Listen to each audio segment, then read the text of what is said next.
The rain drummed steadily against the windows of Michael's modest apartment, a gentle rhythm that had become the soundtrack to many of his quiet vannings. At 42, he had learned to find comfort in simple sounds, the way water traced patterns down glass, the soft hum off the refrigerator, the occasional creak of the old building settling into the night.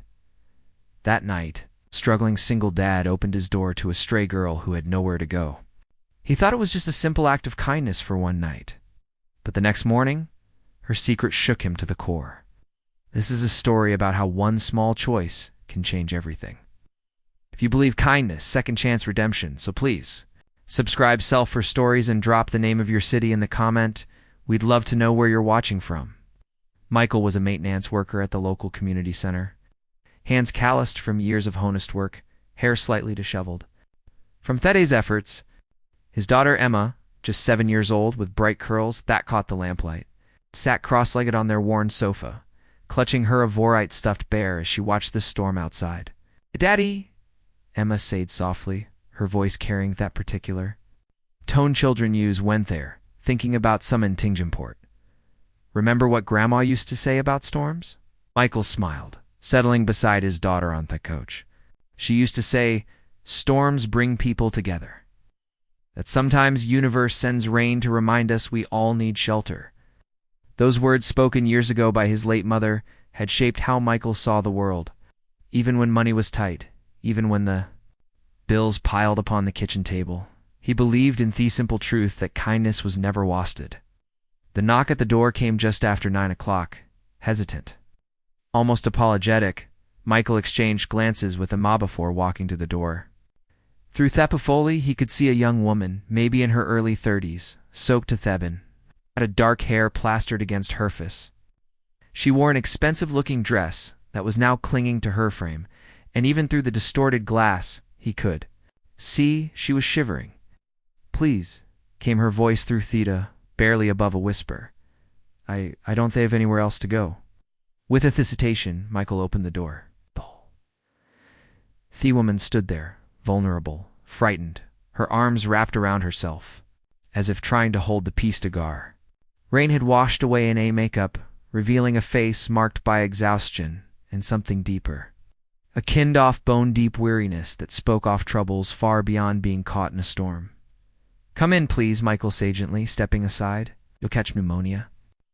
Out there, the woman hesitated for just a moment, as if kindness was something she'd forgotten nexted. Then she stepped inside, water pooling at her feet on the motosalonium. "I'm Michael," he said, grabbing a clean towel from the linen closet.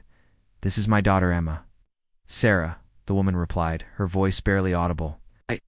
She accepted the towel gratefully, her hands trembling as she read her face. Emma approached slowly, the way children do when they sense a Samoan needs gentleness. "Are you okay, Miss Sarah? You look really cold." Sarah's composure cracked slightly as child's innocent concern. "I'll be fine, sweetheart. Thank you for asking." Michael disappeared into his bedroom and returned with one of his flannel shirts and a pair of sweatpants. These might be a bit big, but they're warm and dry. The bathroom's just down the hall. While Sarah changed, Michael put the kettle on for tea. The same ritual he'd performed countless times when Emma had nightmares or when embers dropped by with troubles off their own. It was his mother's way, the belief that most problems look smaller when viewed over a warm cup of tea. When Sarah emerged, swimming in Michael Sover's clothes, she looked younger, Simo, less guarded. The expensive dress had been armor, he realized. Without it, she seemed more human, more fragile. "I have chamomile tea," Michael offered, gesturing toward the small kitchen table. "My mother always said it was good for washing away the day's worries." Sarah sat carefully as if this simple act of being welcomed was foreign to her. "Psst. I should explain. I was supposed to get married tonight." The words hung in the air like morning mist. Emma looked up from her coloring book, sensing the weight of what had been shared. "Was supposed to?" Michael asked gently, setting the steaming mug in front of her. Sarah wrapped her hands around the warm ceramic, drawing comfort from its heat. "I realized standing there in that beautiful church surrounded by hundreds of people I'd barely knew that I was about to marry a man who saw me as a prize to be won, not a person to beloved." She paused, taking a sip of tea. "So, I ran like something out of a movie. I just ran in my wedding dress in the rain with nowhere to go. My friends, they're all part of his world. My family. They arranged this marriage for bestness reasons. Michael felt his heartache for this woman who had discovered almost too late that a life of luxury could be a beautiful prison. Ow. Running took courage. He said simply, "Did it?" Sarah laughed, but there was no humor in it. Or was it just cowardice? Running away from my responsibilities, my obligations. Sometimes running away from the wrong thing is the same as running toward the right thing. Emma piped up unexpectedly, her 7-year-old wisdom cutting through the adult complexities, like sunlight through clouds. Both adults turned to look at the little girl, who had somehow understood something fundamental that the grown-ups were struggling with. Sarah's eyes filled with tears, the first genuine emotion Michael had seen from her. "You're very wise for someone so young," Emma beamed. "Daddy says wisdom isn't about how old you are. It's about how much you pay attention to what's in people's hearts." The evening unfolds slowly like a flower opening to gentle rain. Sarah told them about her life, the boarding schools, the charity galas, the endless expectations to be perfect, proper, profitable. Michael shared stories of his late wife, how love could be found in small moments, shared struggles in choosing each other every day, even when the world made it difficult. Emma curled up between them and the couch, her head resting against Sarah's arm as if she'd known her forever. Children, Michael mused, hate an uncanny ability to recognize safe harbors. "I've never," Sarah began, then stopped. "Never what?" Michael prompted gently. "I've never felt this peaceful, this accepted. You don't know anything about me, about my family, my money, my mistakes. And yet you opened your door, you shared your home, your tea, your daughter's wisdom." She stroked Emma's curls absently. "I grew up thinking love was something you earned through a performance. But this feels different." Michael nodded slowly. "Love into transaction. It's not something you buy or earn, something you recognize. Like coming home to a place you have never been before." As the night deepened, Sarah found herself talking about dreams she'd buried beneath expectations. Her desire to teach children to travel not for business but for wonder to wake up each morning, excited. About the day ahead rather than reading the performance it would require. "What's stopping you?" Clasped fear. "I suppose I've never had toe take care of myself. I've always been taken care of by parents, by trustees, by fiances who saw dollar signs when they looked at me." She paused. "I don't even know if I'm capable of making it on mine." Emma, who had been quiet listening, lifted her head. "Miss Sarah, do you know how to make tea?" Sarah looked puzzled. "Well, yes, I suppose. And do you know how to be kind to scared people in the rain? What do you mean?"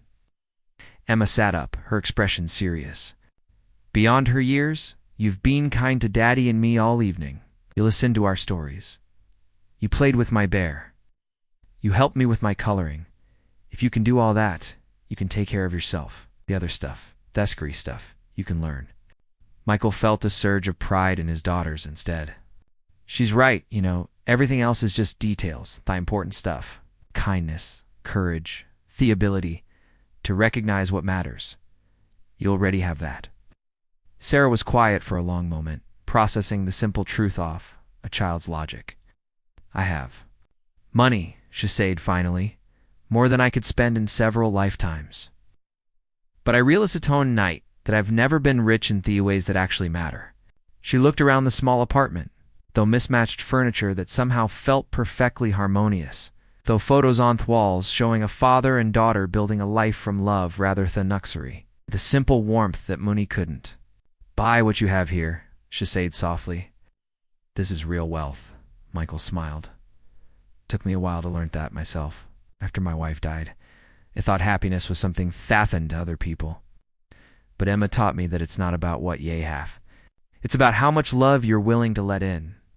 As the storm began to subside, Sarah made a decision that would change everything. Not a dramatic declaration or a grand gesture, just a quiet resolution born from an evening off unexpected grace. "I'd like to learn," she said simply. "To live differently. To find out who I am when I'm not performing for anyone." Michael nodded, Everyone deserves that chance.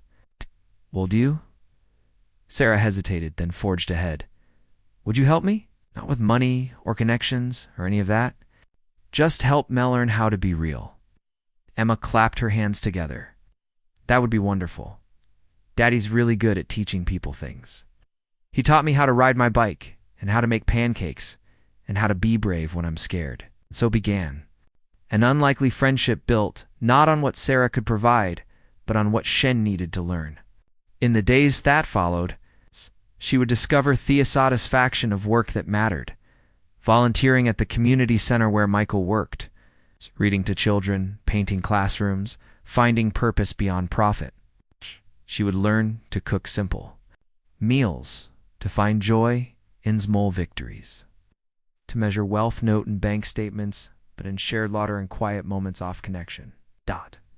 Most importantly, she would learn that love, real love, wasn't something she had to earn or deserve. It was something that grew naturally when people chose to see each other's hearts rather than their circumstances.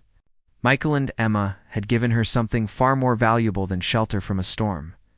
They had shown her how to come home to herself. And in doing so, they had all discovered that sometimes the greatest gifts come disguised as ordinary kindness on rainy nights. The woman who had run from the altar in expensive silk Beckham, the woman who found herself in borrowed flannel and learned that the most beautiful transformations often begin with the simple act of opening a door.